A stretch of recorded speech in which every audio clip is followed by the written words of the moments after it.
Ma vie en bio, le rendez-vous 100% bio de Fréquence Terre. Frédéric Benoît.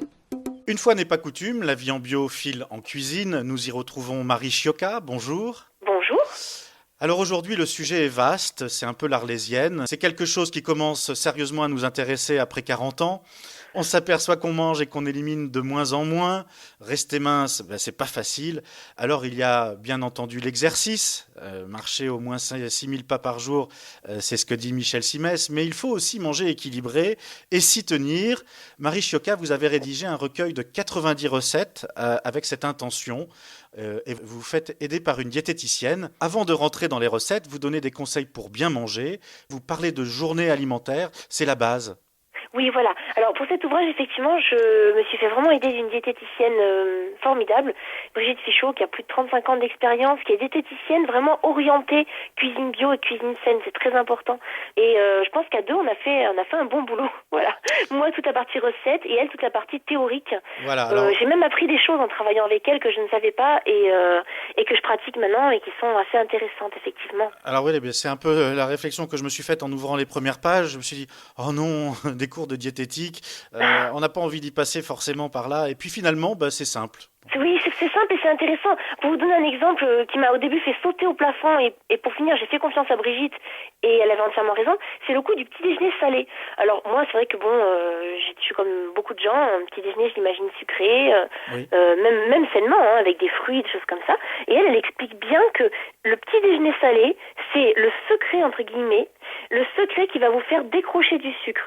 Si vous prenez un petit déjeuner salé copieux, au réveil, enfin le matin avant de partir travailler, tout ça. Alors le English breakfast par exemple ? Voilà, tout à fait. Ça va ça régule de façon magique toutes vos pulsions alimentaires de la journée. Et ça, c'est incroyable. Hein. Il faut vraiment l'avoir testé pour voir à quel point c'est vrai. Et elle préconise, au début, moi j'étais un peu contre, mais elle m'a expliqué pourquoi et j'ai tout à fait compris. Elle préconise même de prendre des protéines animales ou végétales si vous êtes végétarien, mais de prendre une bonne dose de protéines dès le petit déjeuner. Bon, c'est les Anglais qui ont raison alors. Oui, mais moi ça m'étonnait beaucoup parce que je lui dis mais non, au début je lui disais mais en fait on prend déjà beaucoup trop de protéines animales dans notre mode d'alimentation actuelle. Mais en fait justement si vous en prenez au petit déjeuner, après vous en prenez très raisonnablement à midi et plus du tout. Par exemple pas de fromage le soir, surtout pas de viande ou de poisson le soir, etc. Donc et effectivement on n'a pas envie. C'est ça qui est formidable. Et on n'a pas non plus envie de se jeter sur des barres sucrées, etc. Parce qu'on a pris, alors c'est le grand principe de la chrononutrition qu'elle explique dans le livre, parce qu'on a pris au bon moment ce dont le corps avait exactement besoin. Bon, et voilà, quand on prend un petit déjeuner avec du pain blanc et de la confiture, en fait, en gros, on a tout faux. Parce qu'au réveil, le corps n'a pas du tout besoin de sucre rapide, il a besoin de bons gras et de protéines et de céréales complètes, mais pas de sucre rapide. Tout ce qui est cornflakes, tout ça, en fait, c'est complètement contre-productif pour notre corps. Il n'y a plus qu'à essayer, donc du coup. Donc on peut manger plus de fruits aussi, apparemment. Oui, alors, le fructose naturel, c'est plus bas et on peut en manger plus. Alors, on peut manger des fruits, mais pas à n'importe quel moment de la journée. Ça aussi, Brigitte l'explique. Le fruit en fin de repas à midi, c'est vraiment pas top du tout. D'abord parce que le corps n'en a pas besoin à midi, et aussi parce que ça perturbe considérablement la digestion de manger un fruit en fin de repas. Si vraiment on a très envie d'un fruit, on le mange en entrée. Mais sinon, l'idéal, le moment formidable pour manger les fruits, c'est le goûter. Et là, c'est la bonne nouvelle de ce bouquin, c'est que Brigitte Fichot insiste beaucoup pour que vous preniez tous un goûter. Et ça, en général, on ne se fait pas répéter deux fois. J'étais très contente de lui obéir. Donc voilà, j'ai réintroduit effectivement le goûter dans ma vie depuis que j'ai fait cet ouvrage avec elle. Et le goûter sans culpabiliser, parce que c'est vraiment le bon moment où notre corps a besoin de sucre, c'est vers 4-5 heures de l'après-midi.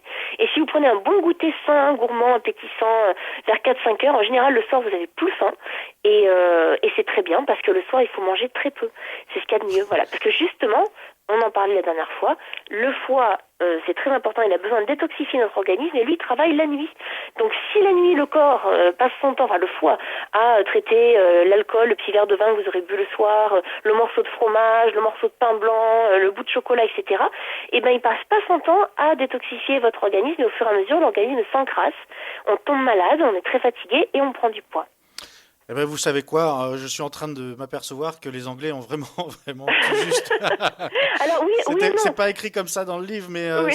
c'est un peu ce qu'ils font. C'est-à-dire, en Alors général, hein, oui, oui, la oui et tradition non. anglaise, c'est un bon petit Voilà, déjeuner copieux salé le matin, voilà, et ils tout à mangent fait. à 5 heures de l'après-midi quelque Voilà. chose de consistant. Avec du thé, oui, voilà. Mais c'est vrai que le tout. Après, faut pas manger non plus des aliments qui sont. Par exemple, je pense au bacon des Anglais, c'est pas formidable. C'est une charcuterie fumée, pas toujours très naturelle. Voilà. Après, ce qui est très important, et là aussi Brigitte Fichot insiste beaucoup, et moi je me suis régalée là-dessus parce que je suis tout à fait d'accord avec elle.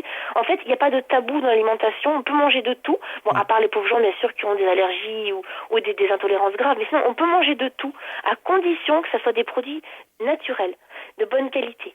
Une dernière chose, et c'est peut-être le plus difficile, c'est de tenir dans la durée. Oh non, vous savez pourquoi Pour- ça, non, avec la méthode de Brigitte Fichot, c'est ça qui est formidable, c'est que on n'a pas besoin de se prendre la tête pour tenir dans la durée parce que c'est pas un régime, c'est pas un régime qui contraint, qui prive, qui frustre, qui rend malheureux. C'est une nouvelle façon de s'alimenter où on est heureux de pouvoir manger de tout, se régaler de tout au bon moment.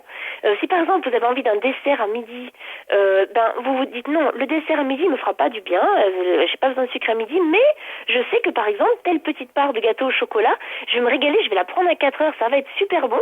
Et là effectivement, on part travailler, puis à 5 heures, on mange notre part de gâteau au chocolat avec une mandarine ou une poire ou je sais pas quoi. Et là, on est heureux parce qu'on n'est pas frustré, on a pu manger ce qu'on voulait, mais le fait qu'on le mange au bon moment, ça nous fera mincir au lieu de nous faire grossir. Parce que la part de gâteau au chocolat après le repas de midi, c'est vraiment too much là pour le corps, il en peut plus. Par contre, à 4 heures, c'est juste ce qu'il lui fallait. Voilà, donc tout ça est expliqué parfaitement dans ce guide. Ensuite, hein, à la fin, vous trouvez 90 recettes diététiques Oui, à faire soi-même pour toutes les pour, saisons, pour, tout ça, voilà. pour Oui. compléter tout ça. Pour illustrer le propos de façon pratique, en fait, voilà. Voilà, merci Marie Chiocca. Je rappelle le titre de votre ouvrage, rédigé avec la diététicienne Brigitte Fichot, La cuisine de la minceur durable, avec 90 recettes savoureuses et bonnes pour la santé. Et c'est édité chez Terre Vivante, où vous pouvez également l'acheter en ligne, terrevivante.org. Vous retrouverez bien entendu les références de notre chronique sur notre site fréquenceterre.com.